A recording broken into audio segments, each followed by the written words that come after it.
The simulation chamber fell silent as Bonnie stood in the center of the training arena, her chest heaving with exhaustion. Sweat dripped from her brow, stinging her eyes as she stared at the holographic scoreboard flickering above. The red letters blazed against the metallic walls.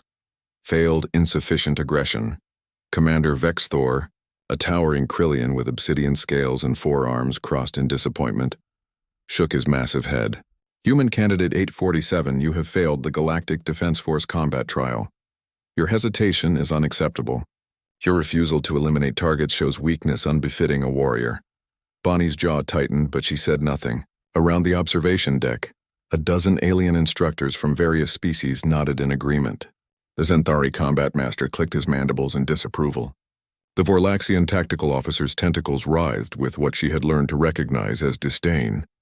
You had 17 opportunities for lethal strikes, continued Vexthor, pulling up the holographic replay. You chose non-lethal solutions in every encounter. This is not mercy, human. This is cowardice. With respect, Commander, Bonnie finally spoke, her voice steady despite her fatigue. The simulation included civilian hostages and injured combatants. I neutralized all threats without unnecessary casualties. Unnecessary. Vexthor's roar echoed through the chamber. In war, there is no such thing as unnecessary death. There is only victory or defeat. Your species will never— The commander stopped mid-sentence. His eyes, all four of them, had gone vacant. He stood frozen, one massive arm still raised in emphasis. Bonnie frowned. Commander? No response. She turned to look at the observation deck. Every single instructor stood motionless as if time itself had stopped for them alone.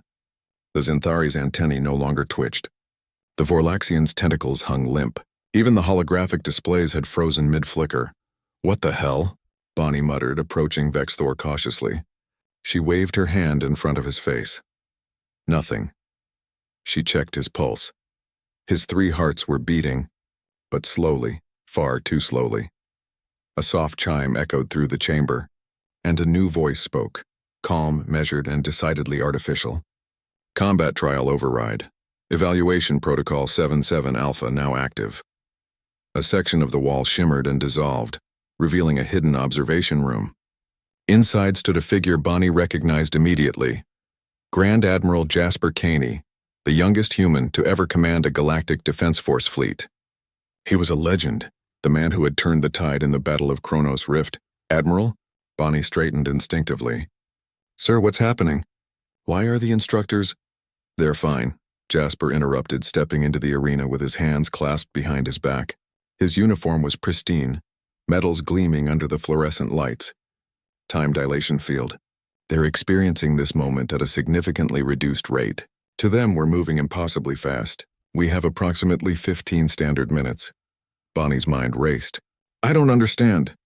The trial was never about aggression, Jasper said, his eyes studying her intently. It was about judgment. Tell me, candidate, why didn't you take those lethal shots? She hesitated, then spoke honestly. Because they weren't necessary. The hostages were civilians from 7 different species. The injured combatants were out of the fight. Killing them would have been murder, not combat. Even though it cost you the trial. Even though, Bonnie confirmed. Jasper smiled, a genuine expression that softened his battle-hardened features. Do you know why humanity terrifies the Galactic Council, Bonnie? The use of her first name caught her off guard. Sir, it's not our aggression. Every species in the galaxy has that. The Krillians, the Zenthari, the Vorlax. They're all perfectly capable of violence. He walked to the frozen form of Commander Vexthor, studying the massive alien with something like pity. What terrifies them is our restraint. He turned back to her, his expression grave. 47 conflicts. That's how many wars humanity has been involved in since joining the galactic community 12 years ago. Do you know how many we've actually lost? None, Bonnie answered. It was common knowledge, and do you know why? Jasper gestured to the frozen instructors. Because we understand something they never learned. Real strength isn't about how much destruction you can cause. It's about how much destruction you can cause but choose not to. He pulled up a holographic display showing her trial statistics. You neutralized every threat in that simulation with 0 casualties. You protected the hostages, disarmed the combatants, and maintained complete control of the battlefield. Your instructors called it weakness because they've never seen anything like it. Their species have been at war for millennia. They know how to fight. They know how to kill. But they've forgotten how to show mercy. Bonnie felt her heart pounding. Then I didn't actually fail? You passed the only test that matters, Jasper said quietly. The one that determines whether a soldier becomes a warrior or a monster. Most species can't make that distinction. They see combat as binary, kill or be killed. Humans understand the spectrum between those extremes, and that understanding makes us the most dangerous species in the galaxy. He moved closer, his voice dropping. The Council thinks they're training you to be their weapon. They're wrong. I need you for something else entirely, something that requires a warrior who knows when not to pull the trigger. What kind of mission? Bonnie asked, though part of her already knew the answer. The kind where restraint will save millions of lives, but one mistake will start a war that could tear the galaxy apart. Jasper extended his hand. I'm assembling a team. Humans who pass the real test. People who understand that the hardest battles aren't won with the most force, but with the most control. Are you interested? Bonnie looked at the frozen instructors, these alien warriors who had dismissed her as weak, who had failed to see the strength in her choices.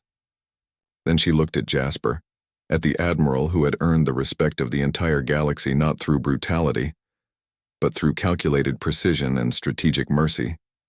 She took his hand. When do we start? As soon as they wake up and tell you you've failed again, Jasper said with a wry grin.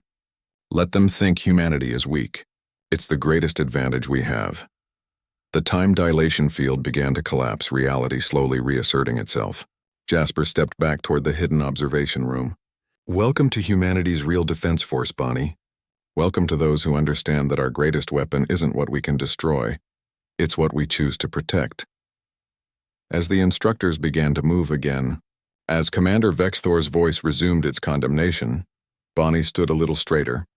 She had failed their test, yes, but she had passed humanity's test, and that was the only one that truly mattered. In a galaxy that measured strength in bodies and devastation, humanity had learned to measure it in lives saved and futures preserved. That difference, that fundamental understanding of power and its responsible use, was why the galaxy feared them, and why someday the galaxy would need them.